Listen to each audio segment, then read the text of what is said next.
The champagne glass shattered against the marble floor of my son's dining room, and everyone went silent. My daughter-in-law, Kendra, stood there with her hands still raised, red-faced and screaming. "You worthless old woman! You can't do anything right! Not even serve drinks without making a mess!" I stood frozen, champagne dripping from my trembling hands. Around the table sat 12 people. My son Darnell's business associates, their wives, all dressed in expensive clothes. They stared at me like I was dirt on their shoes. This was Mother's Day dinner, and I had just been called to serve drinks like hired help. "Mama, just go to your room," Darnell said, not even looking at me. "You're embarrassing me in front of important people." "But it's Mother's Day," I said quietly. "I thought—" "You thought what?" Kendra laughed. A cruel sound that made my chest hurt. "That you deserved to sit with us? Please, you're lucky we even let you live here instead of putting you in one of those run-down nursing homes where you belong." My grandson Zion, only 5 years old, looked up from his plate with confused eyes. "But Grandma—" "Quiet, Zion," Darnell snapped. "Adults are talking." One of the business associates, a tall man in an expensive suit, cleared his throat. "Darnell, I have to say, I admire how you built this company from nothing. Self-made success. That's the American dream right there." Darnell smiled, the same smile I used to love when he was a little boy. Now it just looked cold. "Thank you, Richard. It wasn't easy, especially having to support dead weight all these years." He glanced at me. "But family is family, right? Even when they're failures." The word hit me like a slap. Failure. My own son called me a failure. I looked around at the mansion, the one I secretly owned, at the crystal chandelier I had purchased, at the luxury cars in the driveway that had my name on the titles, at the company Darnell bragged about building, the one I had funded with my money, every single dollar of it, and they had no idea. For 6 years I had played the part of the poor, helpless old woman living off their charity. I had endured their contempt, their cruel words, their humiliation. I had my reasons that seemed good at the time, but as I stood there in my own house, being called a failure by my own son on Mother's Day, something inside me finally broke. Or maybe it finally woke up. Before we continue, shout out to Jasmine Williams from Detroit. We appreciate the love you show by commenting and sharing. Let me tell you how this all started. My name is Loretta Mae Johnson, and I'm 71 years old. Back in 1975, I started a small cleaning business in Atlanta, just me and a bucket, cleaning offices at night while my baby boy Darnell slept in a playpen in the corner. My husband had left us when Darnell was 2, and I had nothing but determination and a willingness to work harder than anyone else. That little cleaning business grew. I hired more people. Then I started a second business, laundry services for hotels. Then a third, property management. I was smart with my money, invested well, bought real estate when prices were low.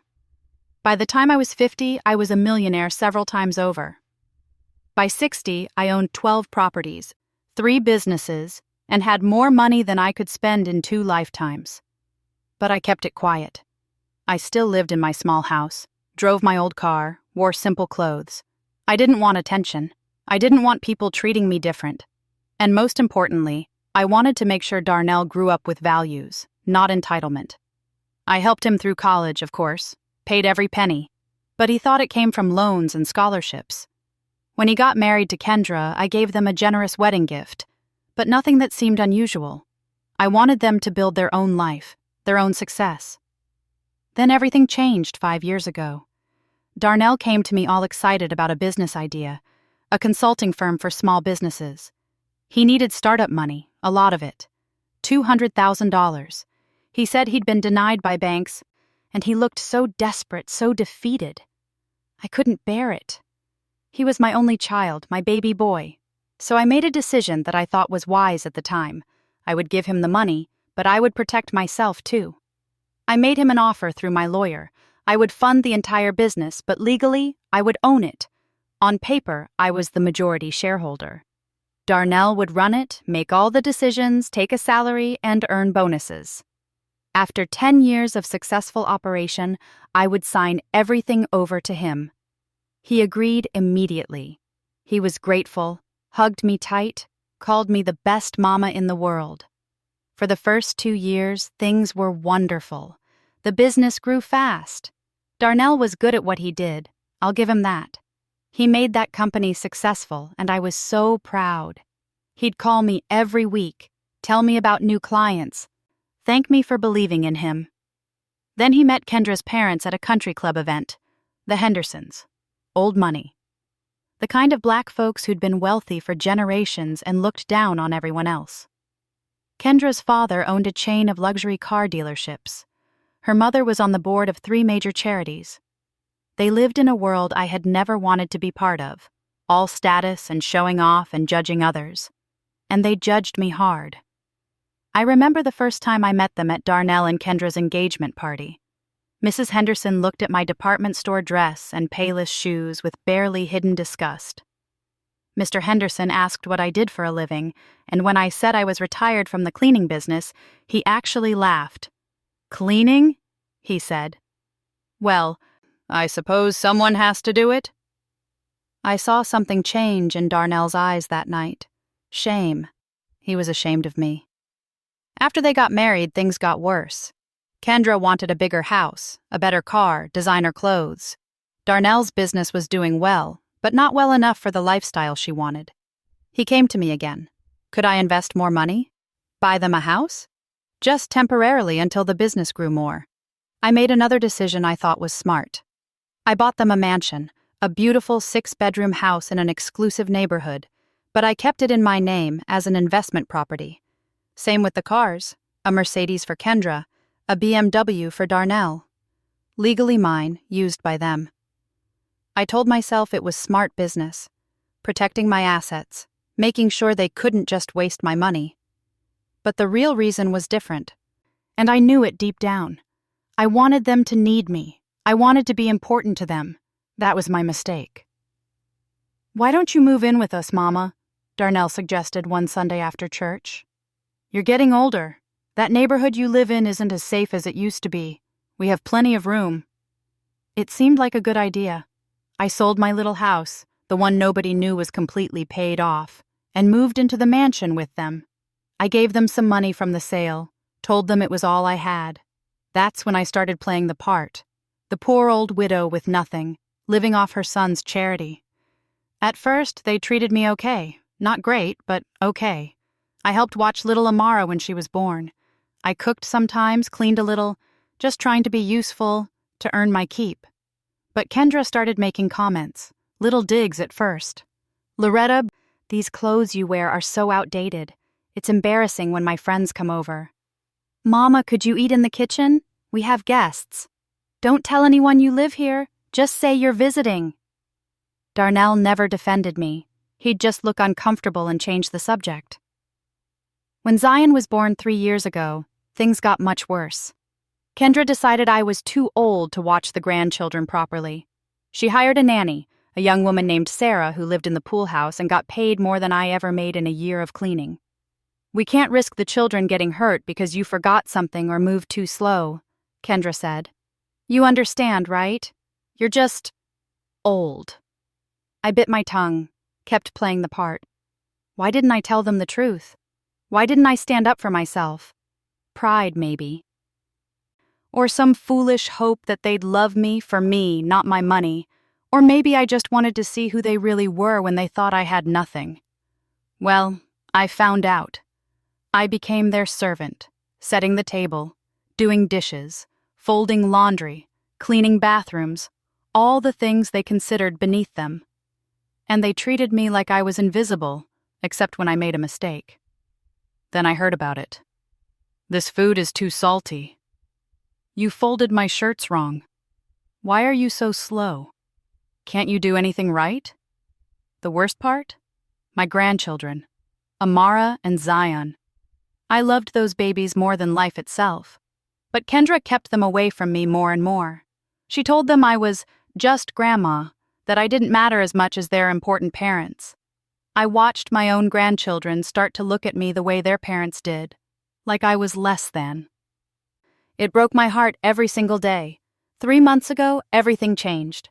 I woke up one night to use the bathroom and heard voices coming from Darnell's home office. The door was cracked open, and I could see him and Kendra sitting with a stack of papers on the desk. "The lawyer says it's possible," Kendra was saying. "If we can prove she's mentally incompetent, we can get power of attorney. Then we control everything, including that business she technically owns." My blood went cold. "But Mama's not incompetent," Darnell said, and for a moment I felt relief. Then he continued. "We'd have to make it look like she is. Document things. Get a doctor to evaluate her. Maybe start giving her the wrong medications. Make her confused." "Plus the properties," Kendra added. "Did you know she still owns this house? Found the papers in her room when I was cleaning." "She owns your company too, Darnell. Everything's in her name. We're living in her house like renters." "That won't last long," Darnell said coldly. "Once she's declared incompetent, we'll get conservatorship. Then we sell it all, put her in the cheapest nursing home we can find, and finally live the life we deserve." "Mother's Day is in 3 months," Kendra said. "We'll have that big dinner you planned for your business associates. It'll be the perfect time to show everyone how confused and helpless she's becoming. Start building the case." They both laughed. I stood in that hallway, my hand over my mouth to keep from crying out loud. My own son, my baby boy, plotting to steal everything from me and lock me away. That night, I didn't sleep. I sat in my small room. Yes, they gave me the smallest bedroom in my own mansion, and I made phone calls. Quiet calls to people they didn't know existed. My lawyer, Bernard Mitchell, a brilliant man who'd handled my business affairs for 30 years. My accountant, Sharon Price, who knew every penny I owned. My old friend Dolores from church, who knew everyone in Atlanta and had connections everywhere. And I made a plan. For 3 months, I played the part better than ever. I let them think I was confused. I forgot things on purpose. I moved slower. I acted weaker. I let Kendra talk down to me even worse than before. I let Darnell treat me like a burden. All while Bernard and Sharon worked behind the scenes, preparing everything. Which brings us back to Mother's Day. I stood in that dining room, champagne dripping from my hands, being called a failure by my son in front of his guests. But now, I wasn't the broken old woman they thought I was. Now, I was ready. "I need to get something from my room," I said quietly. "I'll be right back." "Make it quick," Kendra snapped, "and change those wet clothes. You look pathetic." I walked to my room slowly, like the old woman they expected. But my hands were steady as I picked up my phone and sent a text message to Bernard. "It's time." 3 dots appeared immediately. Then his response. "Everything's ready. See you Monday morning, 9 a.m. sharp, the courthouse." I looked at myself in the mirror. Really looked. I saw a woman who had built an empire from nothing. A woman who had survived her husband leaving, raised a son alone, created wealth and success through hard work and smart decisions. A woman who had let herself be treated like trash by the very people she had sacrificed everything to help. Tomorrow they would find out who I really was. Tomorrow, everything would change. I just had to survive one more night. When I returned to the dining room, I was ready to play my part one final time. But as I approached, I heard Kendra's voice, lower now, talking to one of the wives. "Honestly, we should have put her in a home months ago. But Darnell's too soft. Don't worry, though. We're meeting with a doctor on Tuesday. He's going to evaluate her and confirm what we already know. Incompetent. Then she's gone, and this house is finally really ours." She smiled as she said it. Actually smiled about putting me away. I held the door frame to steady myself. Not from weakness, from rage. But I kept my face blank, my shoulders slumped. Just one more night, and then the whole world would see the truth. Monday morning came with sunshine so bright it hurt my eyes. I woke up at 5, got dressed in my oldest, plainest clothes, the ones Kendra always criticized. I wanted to look exactly like they expected me to look. One last time. At 6:30, I heard footsteps outside my door. Then Kendra's voice, sharp and annoyed. "Loretta, breakfast, and make it quick. Darnell has an important meeting this morning." "Coming?" I called out in my weakest voice. I made breakfast like always. Scrambled eggs, turkey bacon, fresh fruit. I set the table, poured their coffee, stood back while they ate, and ignored me. Darnell was on his phone, scrolling through emails. Kendra was showing Amara pictures of dresses on her tablet. "Mama, I need you to stay home with the kids today," Darnell said without looking up. "Sarah called in sick." "Actually, I have a doctor's appointment," I said quietly. Kendra's head snapped up. "Since when?" "I made it last week, for my blood pressure." That was a lie, but they believed it instantly. Of course, the old sick woman needed doctor appointments. "Fine," Kendra sighed dramatically. "I'll cancel my spa day, again, because God forbid you plan things around our schedule." "I'm sorry," I said, playing the part perfectly. What they didn't know was that my appointment was at the courthouse, and I wasn't going alone.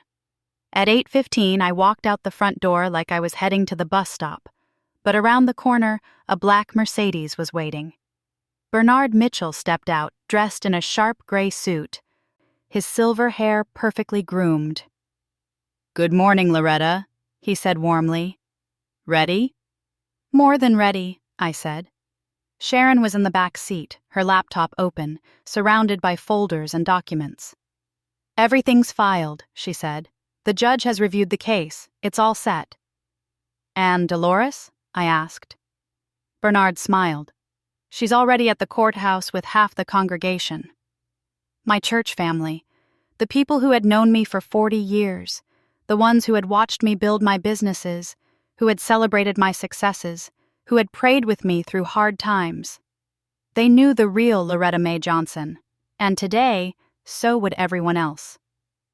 The courthouse was downtown, a big stone building that looked like justice itself. As we pulled up, I saw them, at least 20 people from Greater Mount Calvary Baptist Church, all dressed in their Sunday best even though it was Monday. Dolores stood at the front, a tall woman with gray locks and fierce eyes that had seen 7 decades of life. She hugged me tight. "It's about time, sister. About time." "What's all this?" I asked, looking at the crowd. "You think we were letting you face those ungrateful children alone?" She shook her head. "Not today. Not ever."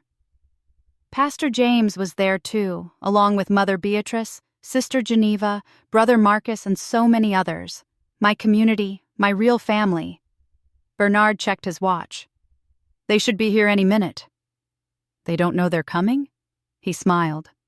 "No, but they're about to find out." At 9 o'clock sharp, a police car pulled up. My heart stopped. Had something gone wrong? But then I saw him, Darnell, stepping out of the back seat, looking confused and angry. Kendra was right behind him, her face twisted in rage. "What is this?" Darnell shouted, scanning the courthouse steps. "They said I had a court summons for a business dispute." Then he saw me, standing at the top of the steps, surrounded by my lawyer, my accountant, and 20 church members. Not hunched over, not weak, standing tall. His face went white. "Mama?" "Hello, Darnell," I said clearly. "Thank you for coming." Kendra grabbed his arm. "What is she doing here? Why are all these people—" She recognized Pastor James and her eyes went wide. "What's going on?" "Court is in session," Bernard said calmly. "Shall we go inside?" The courtroom was smaller than the ones on TV, but it felt huge to me. The judge, a black woman in her 50s named Judge Angela Morrison, sat behind the bench, her expression neutral, but her eyes sharp. "Case number 2025 CV 8847, the bailiff called out. "Loretta Mae Johnson versus Darnell Johnson and Kendra Henderson Johnson." Darnell spun around to face me. "You're suing us? Your own family?" "Sit down, Mr. Johnson," Judge Morrison said firmly. We have a lot to cover today. They sat.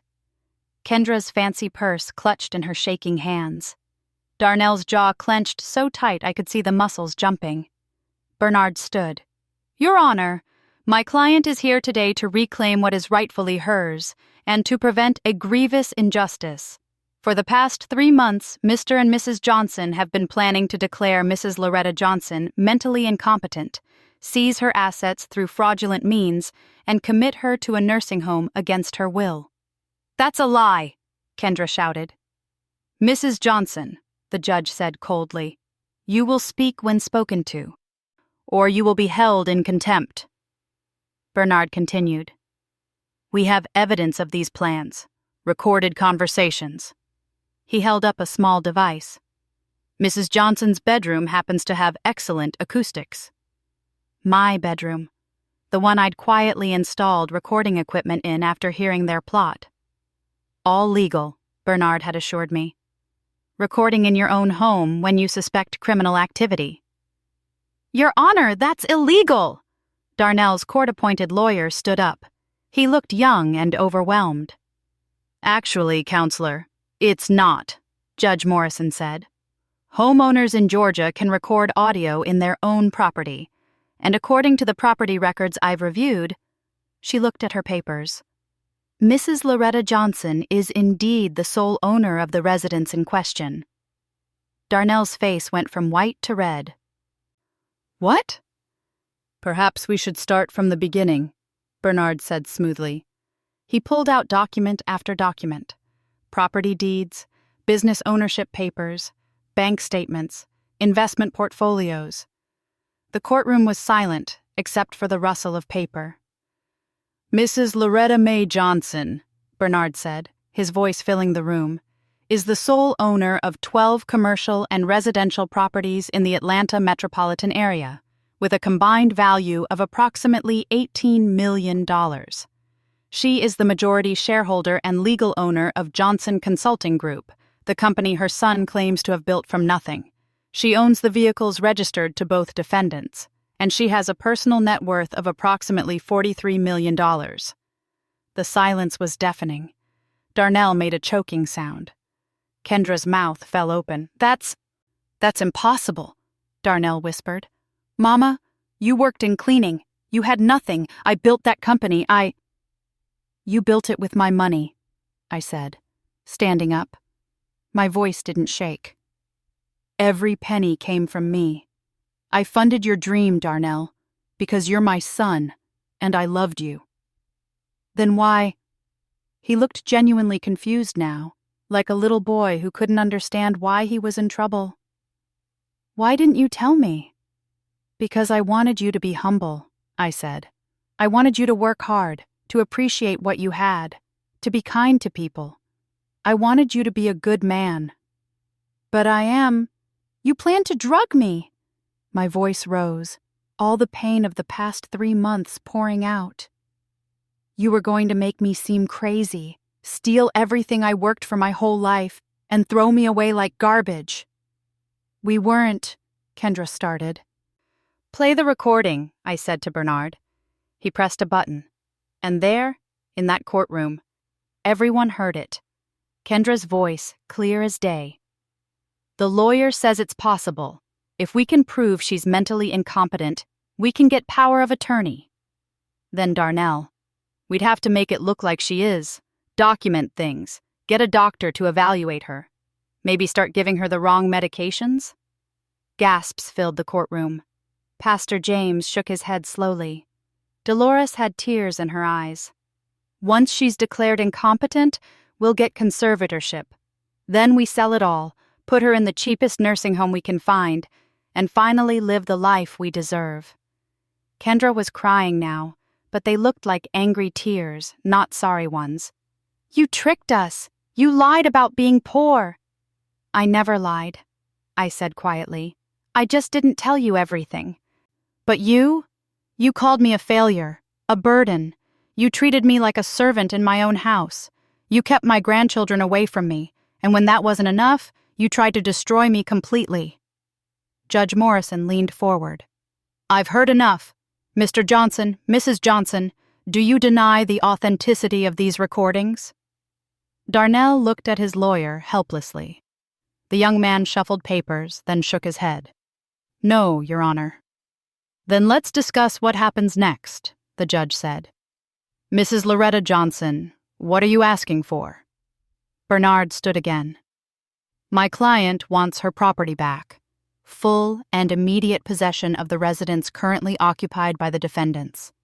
She wants all vehicles returned. She wants her name removed from any financial entanglement with the defendants.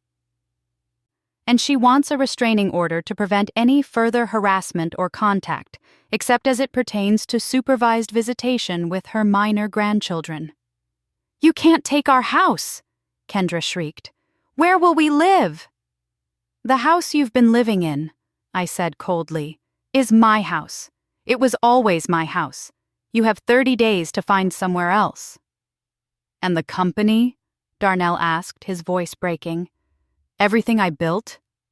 Is mine, I said. Legally, contractually mine. I built it with my money, my investment, my trust in you. A trust you broke. But, Your Honor, Darnell's lawyer tried again. Mr. Johnson has worked for that company for 5 years. Surely he has some rights. He has the rights outlined in the contract he signed, Bernard interrupted, pulling out yet another document. A contract stating that after 10 years of successful operation, ownership would transfer to him. It's been 5 years. He broke the terms by attempting to steal it through fraud. Therefore, Mrs. Johnson is exercising her right to terminate the agreement.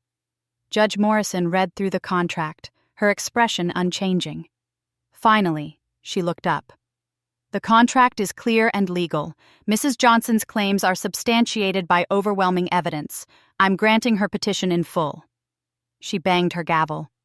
The defendants have 30 days to vacate the property. All vehicles must be returned within 72 hours. Mrs. Johnson retains full ownership of Johnson Consulting Group. And I'm granting a restraining order, no contact except supervised visitation with the minor children. To be arranged through a family mediator. This isn't fair, Kendra sobbed. We have children. You're putting your own grandchildren on the street. No, I said firmly. You're putting them there. You had choices. You could have been kind. You could have been grateful. You could have loved me just a little bit. But you chose greed. Darnell finally looked at me. Really looked at me. And I saw something in his eyes I hadn't seen in years. Recognition. Like he was finally seeing his mother again, not just an old woman he could use. Mama, I'm sorry, he whispered. I don't know what happened to me. The money, Kendra's family, the pressure to keep up. I lost myself. Yes, I said softly. You did. Can we fix this? I wanted to say yes. Every part of me wanted to forgive him, to take him back, to pretend none of this happened. That's what mothers do, right? But then I remembered. The word failure on Mother's Day, the sound of him plotting to drug me, the way he let his wife keep my grandchildren from me, the years of humiliation and pain. I don't know, I said honestly. Maybe someday, but not today. The judge dismissed us, and I walked out of that courtroom with my head high. My church family surrounded me, hugging me, praising God, telling me how proud they were. Behind me, I heard Kendra's voice, shrill and desperate. This is your fault. Your mother destroyed our lives. And Darnell's reply, quiet and broken. No, we did this ourselves. The next 30 days were strange. Bernard handled everything legally. The eviction process, the return of the vehicles, the transfer of the company's operations. Darnell didn't fight it. He just went quiet, showed up at the office every day until his last day, then packed his things in silence. Kendra fought. Oh, she fought hard. She called me every name in the book, through her lawyer, since she couldn't contact me directly. She tried to claim the house was a marital asset. She tried to argue that Darnell deserved the company. She even tried to get the recordings thrown out. Nothing worked. They moved to a small apartment in a decent neighborhood. Not poor, but nothing like the mansion they'd lost. Darnell got a job at a different consulting firm, making good money, but nothing extraordinary. Kendra had to return to work as a marketing manager, the life they had to actually earn themselves. But the hardest part, the part that kept me awake at night, was the grandchildren. The mediator arranged for me to see them once a week, supervised visits at a neutral location. The first time, Amara, who was 7 now, looked at me with confused, hurt eyes. "Grandma, why did you make us leave our house?" she asked. My heart broke. "Baby, that's complicated. But I want you to know, none of this is your fault. And I love you more than anything in the world. Mommy says you're mean and rich and you don't care about family." I closed my eyes. Of course Kendra would poison them against me. "Your mommy is hurting right now," I said carefully. "Sometimes when people hurt, they say things that aren't true. The truth is, I love your daddy very much. He's my son. And I love you and your brother so, so much. I would never want to hurt you." Zion, who was 5 and didn't understand most of what was happening, just wanted to play with the toys I'd brought. But Amara was smart, thoughtful. She watched me for a long time. "Miss Geneva from church says you're the nicest lady she knows," Amara said finally. "She says you helped her when her house almost got taken away. She says you give money to people who need it, and you don't tell anyone." I smiled. "Miss Geneva talks too much." "Are you nice, Grandma? Or mean?" "I try to be nice," I said. "But I also had to be strong. Sometimes being strong looks like being mean, especially when you're protecting yourself." She thought about that. Then, slowly, she climbed into my lap like she used to when she was smaller. "I miss you," she whispered. I held her tight and cried for the first time since all this started. Over the next few months, things began to settle into a new normal. I moved back into the mansion, my mansion, and it felt different. Emptier without the grandchildren's laughter, but also lighter, freer. No more walking on eggshells, no more cruel words, no more pretending. Dolores moved into one of the guest rooms. "You're not living in this big house alone," she announced one Sunday after church. "I'm retired, you're retired, and we're too old to be by ourselves." I didn't argue. Having her there made the house feel like a home again. The company was another matter. I needed someone to run it, and after interviewing several candidates, I found her. A brilliant woman named Rochelle Thompson, who had 15 years of experience and a passion for helping small businesses succeed. She was everything Darnell could have been if he'd stayed humble. Under her leadership, the company thrived even more. 6 months after the courthouse, I got a letter, handwritten, on plain paper, from Darnell. "Dear Mama, I don't expect you to forgive me. I don't even know if I deserve to be forgiven. But I need you to know that I'm truly, deeply sorry. I've been going to therapy, trying to understand how I became the kind of man who would hurt his own mother. How I let Kendra's family make me ashamed of where I came from. How I valued money and status more than love and family. I think I always knew deep down that you were helping me more than you let on. But I didn't want to know. I wanted to believe I was self-made, that I was special, that I deserved everything without being grateful. I was a fool. Worse than a fool, I was cruel. The kids ask about you all the time. Amara especially. She says she wants to live with you.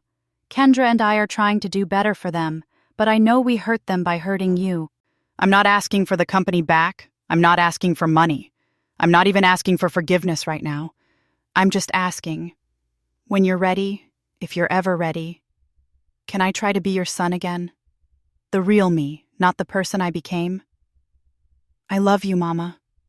I always did. Even when I acted like I didn't. Your son, Darnell. I read that letter 10 times, cried over it, prayed over it, talked about it with Dolores and Pastor James. "What does your heart tell you?" Pastor James asked. "My heart wants my son back," I admitted. but my head remembers everything he did. Both can be true, he said gently. You can love him and still protect yourself. You can forgive him eventually and still maintain boundaries. Healing doesn't mean forgetting. It means choosing not to let the pain control you anymore. So I wrote back. A short letter. Dear Darnell, thank you for your apology. I hear it and I appreciate it. I'm not ready for things to go back to how they were. I may never be ready for that.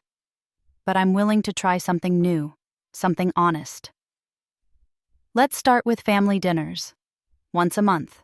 You, Kendra, the kids, me. We sit down, we eat, we talk. No lies, no games, no pretending. If you can do that, if you can be real with me, then maybe we can rebuild. Not the old relationship, something better. Your mother, Loretta. That first dinner was awkward. We sat in my dining room, the same one where they'd humiliated me on Mother's Day, and everyone was tense. Kendra barely looked at me. Darnell couldn't stop apologizing. The kids were confused, but we made it through. And the next month was a little easier. And the month after that, Kendra actually said, "Thank you for having us." It wasn't forgiveness yet. It wasn't even close to okay. But it was something. 1 year after the courthouse, on Mother's Day, my doorbell rang early in the morning. I opened it to find Darnell, Kendra, and the kids standing there with flowers, cards, and tears in their eyes. "Happy Mother's Day, Mama," Darnell said. "We wanted to make up for last year." Amara handed me a card she'd made herself. On the front, she'd drawn a picture of me wearing a crown. Inside, in careful second-grade handwriting, "To the strongest grandma in the world, I love you." I invited them in. We made breakfast together, all of us, working in the kitchen like a real family. Kendra was quiet, but she helped. She even said, "You taught me something, Loretta. You taught me that real strength isn't about money or status. It's about knowing your worth." It wasn't perfect. We had a long way to go. Maybe we'd never fully heal. But we were trying. And that was enough for now. Later that evening, after they'd gone home, I sat on my back porch with Dolores, watching the sunset paint the sky orange and purple. "You did good, sister," Dolores said. "You stood up for yourself. You protected yourself. And you left the door open for reconciliation. That takes wisdom." "I'm still angry sometimes," I admitted. "Still hurt." "That's human. You're allowed to feel all of it. The anger, the hurt, the love, all of it. That's what makes you real." I thought about the journey I'd been on. From a young single mother with nothing but a bucket and determination, to a wealthy woman hiding her success, to someone who'd been betrayed by her own child, to someone who'd fought back and won. But the victory wasn't in taking back my house or my money. It was in taking back myself, my dignity, my voice, my truth. For too many years, I'd let other people define me, first by hiding my success, then by playing the role they'd assigned me. But now, I was just Loretta. Not rich Loretta or poor Loretta. Not weak Loretta or strong Loretta. Just me. Complex and flawed and human and enough. "You know what I'm going to do?" I said to Dolores. "I'm going to start a foundation for elderly people who've been financially abused by family members. Legal help, counseling, everything they need." "That's beautiful," Dolores said. "What are you going to call it?" I smiled. "The Second Act Foundation, because it's never too late to reclaim your life." The next day, I started making calls. Within 6 months, the foundation was up and running. We helped 37 people in the first year alone, seniors who'd been stolen from, manipulated, controlled by the very people who should have protected them. Each time we helped someone escape a bad situation, each time we helped someone stand up for themselves, I felt a little more healed. My story spread. News articles, blog posts, even a segment on the local news about the secret millionaire grandma who took her life back. People reached out from all over the country with similar stories. Some wanted help. Some just wanted to know they weren't alone. And I realized something important.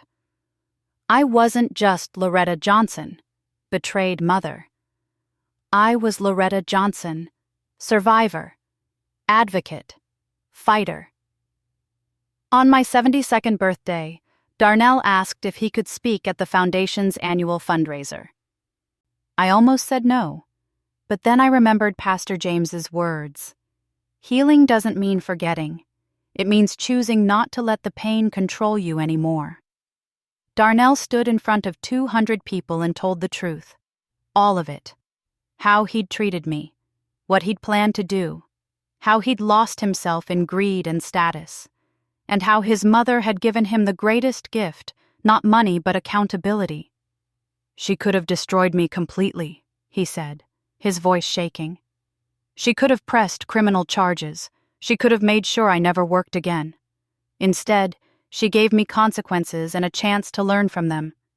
She loved me enough to let me fall, and loved me enough to hope I'd get back up better than I was before. There wasn't a dry eye in the room. After his speech, he came to me. Mama, I know I've said I'm sorry 100 times, but I want to say something else too. Thank you. Thank you for being strong enough to stop me from becoming a monster. Thank you for saving me from myself. I hugged him, really hugged him, and felt something I hadn't felt in years. Hope that my son might find his way back to being the good man I'd raised him to be. Not for me, for himself, and for his children. 2 years after that Mother's Day, Amara asked if she could spend the summer with me. Kendra agreed, reluctantly, but she agreed. That summer was one of the best of my life. I taught Amara about business, about money, about standing up for yourself. I taught her that being kind doesn't mean being weak, and being strong doesn't mean being cruel.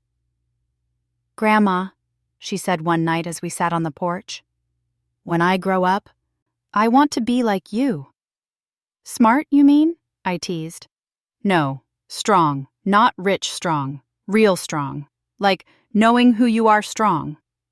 I pulled her close. Baby girl, you're already on your way.